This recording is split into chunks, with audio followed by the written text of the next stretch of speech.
The comic that changed the landscape forever is finally here in the omnibus format. Hey, super friends, Jake here with the Brave and the Boys, and today we're looking at the hard Traveling Heroes Omnibus.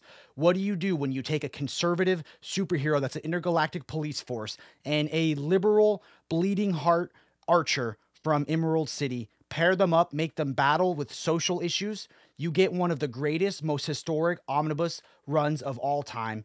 You get one of the most historic runs of all time finally in the omnibus format. So we're going to take a look at what makes this run so special, how it changed the landscape of comics forever, maybe compare it to the Absolute Edition, and look at all of the amazing extras. And there are a lot of extras. So before we get started, smash that like button, comment down below if you'll be picking this book up, and let's dive in. So let's dive into this omnibus that we have been waiting a long time for. Green Lantern, Green Arrow, Hard Traveling Heroes.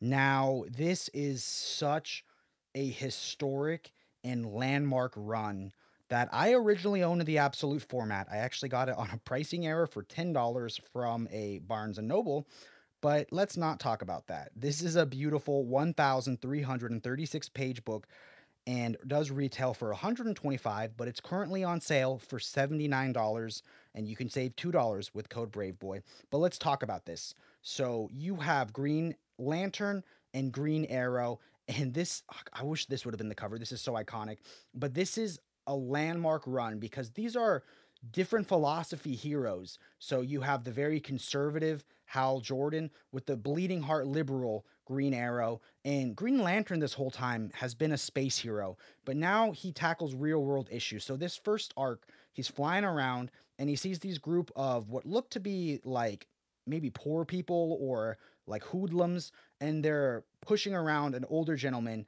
and Green Lantern can't stand for that, so he stops it. But what you don't realize after he beats up these hoodlums is that that wasn't some sweet old man. That was a robber baron slumlord leader, and Green Arrow cannot stand by that. So he's like, dude, let me give you a tour of what's really going on. And this is one of the most poignant moments. Green Lantern talks to an elderly African American gentleman, and he says, I've been reading about you. You've done work for the Blue Skins on a planet someplace. You helped out the Orange Skins. You've helped out the Purple Skins. But there are some skins you've never bothered with, the Black Skins. And I don't, and want to know how come? Answer me that, Green Lantern. And he goes, I can't. So this sets the tone for Green Lantern to go on a mission of self-discovery. And he goes to fight that slumlord and go, because he wants to, he's been evicting people from their houses unfairly and he wants to save them. But technically, Green Lantern has to abide by all the laws of Earth, and that man was not breaking any laws. So he gets told by his, I guess you call him the police chief, or the Owens, and they say, Green Lantern, we forbid you from fighting him. He's not breaking any laws. But are laws always just? They're not. So Green Arrow goes up to the slumlord and says, I'm going to stop you, blah, blah. But he baits him into wanting to assassinate him to try to catch him in the act. And sadly, the tape recorder gets damaged. So their plan is foiled. So Green Lantern and Green Arrow team up and trick him into confessing the crime, and you get the first team up of the hard traveling heroes, and it is just such an iconic story. And from there, you have many issues that deal with social issues. So this is awesome. This changed the game. In the words of friend of the channel Omnidog, before this, all you had was the Grasshopper Gang stealing the Batmobile, but now you have comics dealing with real issues. There's an issue where his ward, Speedy or Red Arrow, deals with the drug pandemic that was going on. So I can't overstate the impact that Dennis O'Neil and Neal Adams had on comics in the early 70s. Before Hard Traveling Heroes, they didn't tackle real world issues. There was the Comics Code Authority, and this took real world issues, but they added action, and it was just so incredible. And this run was unafraid to tackle topics that were taboo, like poverty, corruption, racism, environmental destruction, and like I said, the drug addiction. So My Ward as a Junkie is a book that everyone should read. So this is just groundbreaking themes that make this omnibus worth your time. Neal Adams' art is absolutely legendary. It's dynamic, expressive, and brought a level of realism to superhero comics. And even today, the way he illustrated action, emotion, and social tension feels ahead of its time. But this is going to collect more than the Absolute ever did. It's going to have the space traveling heroes and a lot of other stuff that weren't collected in the Absolute. So this is just an awesome comic. I will say that the hard traveling heroes is a little bit better than the space traveling heroes, but this is going to have a lot of crossovers that the Absolute didn't have. So you're going to see Batman, the Flash, all kinds of characters. This book has the origin of Jon Stewart and just tons of iconic moments that you can't beat. And you get Green Arrow calling Green Lantern on his shit, saying you're a jackbooted fascist. That's my favorite line that he does. So just awesome to see these diametrically opposed philosophy characters with different philosophies and political beliefs come together to tackle real issues. And that's why you buy this book.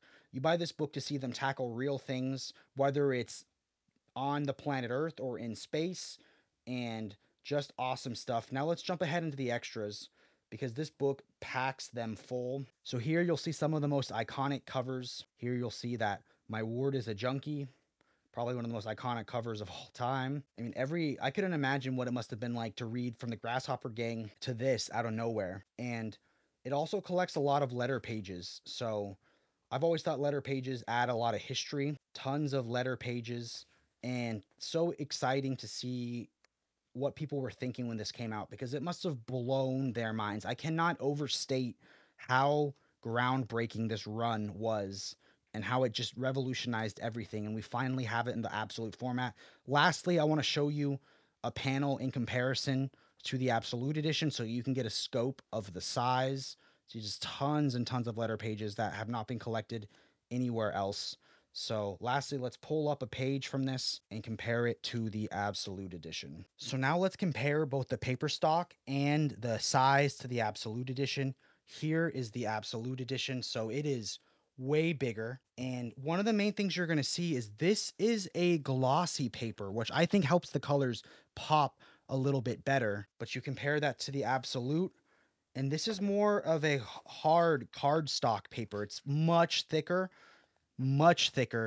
and is way more oversized. So here you can see the Omnibus, and the Absolute is much bigger. So just a groundbreaking and historic run. I'm so happy to be able to own all of it, and I can't wait to read the Space Traveling Heroes, which I haven't read yet. So thank you so much for watching. As always, don't forget to like, subscribe, and share your thoughts in the comments. Are you guys going to be picking this up, or is the Absolute good enough for you? I know Space Traveling Heroes wasn't everyone's favorite, but keep reading and stay brave.